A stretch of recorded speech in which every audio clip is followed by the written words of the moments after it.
Assalamualaikum warahmatullahi wabarakatuh. Apa kabar anak bapak sekalian? Berjumpa lagi pada pertemuan yang kedua pelajaran fikih untuk kelas 1.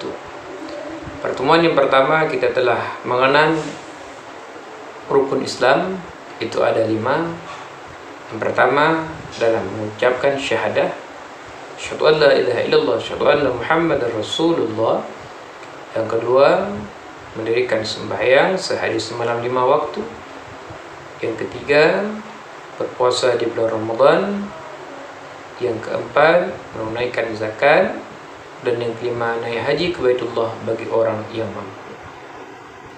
Baik, untuk pelajaran yang kedua ini kita memperdalam pada kalimah yang pertama, yaitu rukun Islam yang pertama. Untuk mengucap 2 kalimah syahadah. Ada 2 kalimah syahadah. Kita selaku orang Islam harus tahu siapa Tuhan kita. Ingat anak-anak bapak sekalian, kalau orang bertanya siapa Tuhan kita, Tuhan kita adalah Allah Subhanahu wa Ta'ala. Itu adalah Tuhan kita yang menciptakan kita, yang menjadikan kita, yang memberikan kita kekuatan, kesehatan, segala-galanya. Itu adalah Allah Subhanahu wa Ta'ala. Jadi tidak ada Tuhan melainkan Allah. Baik, dalam kalimat syahadah, syahadah itu ada 2. Ada syahadah tauhid, yaitu tentang kesaksian kita kepada Allah. Ada syahadah Rasul, yang dimaksud kesaksian kita kepada Allah adalah kita mengimani, meyakini bahwa Tuhan kita hanya Allah. Makanya ketika kita mengucap asyhadu an la ilaha illallah dalam hati, tadi mulut telah mengucapkan, dalam hati berniat, aku bersaksi seyakin-yakin dan sebenarnya tiada Tuhan yang aku sembah melainkan Allah. Bermakna Allah lah Tuhan kita, Allah lah yang kita sembah. Hanya Allah, tidak ada yang lain. Itu makna daripada kalimah tersebut. Wajib kita imani. Dan yang kedua syahadah Rasul. Wa asyhadu anna Muhammadar Rasulullah. Itu bermakna setelah kita ucapkan dengan lidah, lalu dalam hati kita i'tikadkan, saya bersaksi seyakin-yakin dan sebenarnya bahwasanya Nabi Muhammad itu utusan Allah. Dan Nabi Muhammad itu penutup segala nabi. Setelah Nabi Muhammad itu tidak ada lagi nabi. Nabi Muhammad adalah penutup segala nabi. Ini ingat. Jangan sampai nanti ada orang yang mengaku nabi, dah kita percaya. Tidak ada lagi. Setelah Rasulullah itu tidak ada lagi nabi. Yang ada adalah pewaris daripada nabi, yaitu adalah ulama.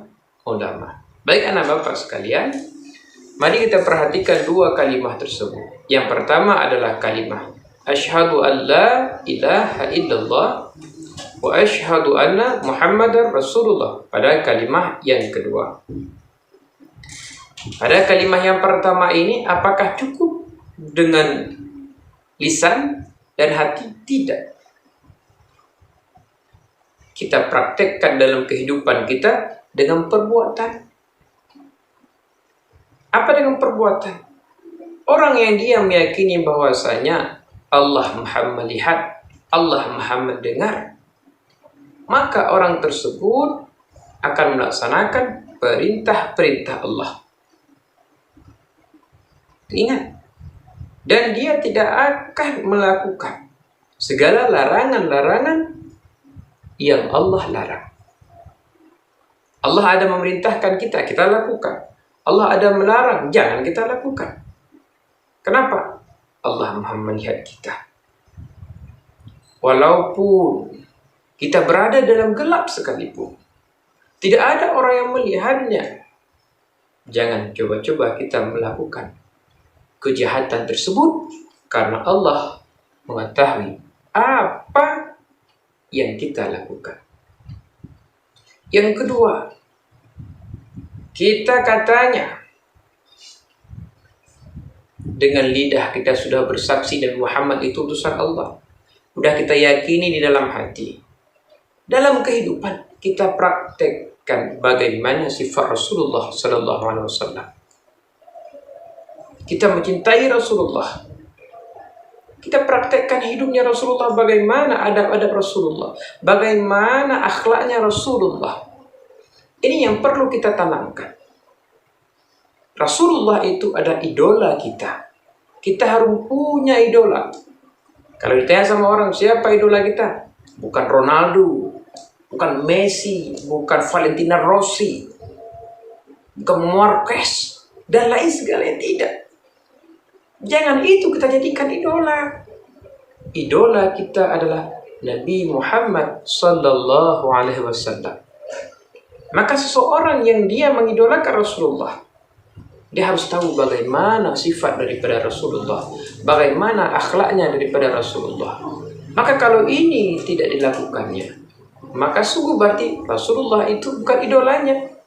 Kalau dia tidak mengikuti hal tersebut, cinta bohong itu namanya. Ini kan dalam kehidupan kita, kita praktekkan sikap, kita praktekkan sifat, kita praktekkan kelakuan-kelakuan yang Rasulullah berikan kepada kita, yang Rasulullah contohkan kepada kita, yang telah ditulis oleh ulama-ulama di dalam kitabnya. Jadi tanpa ada belajar, maka kita tidak akan mengetahui sifat Rasulullah. Tanpa kita belajar, maka kita tidak akan mengetahui bagaimana keadaan Rasulullah, bagaimana kelakuan Rasulullah, dan bagaimana sifatnya Nabi, baik terhadap dirinya, baik terhadap Allah, baik terhadap sahabatnya, baik terhadap siapapun makhluk yang ada di muka bumi ini. Maka orang yang cinta Rasulullah, dia akan mencintai belajar ilmu, baik itu ilmu agama maupun ilmu dunia. Baik, terima kasih.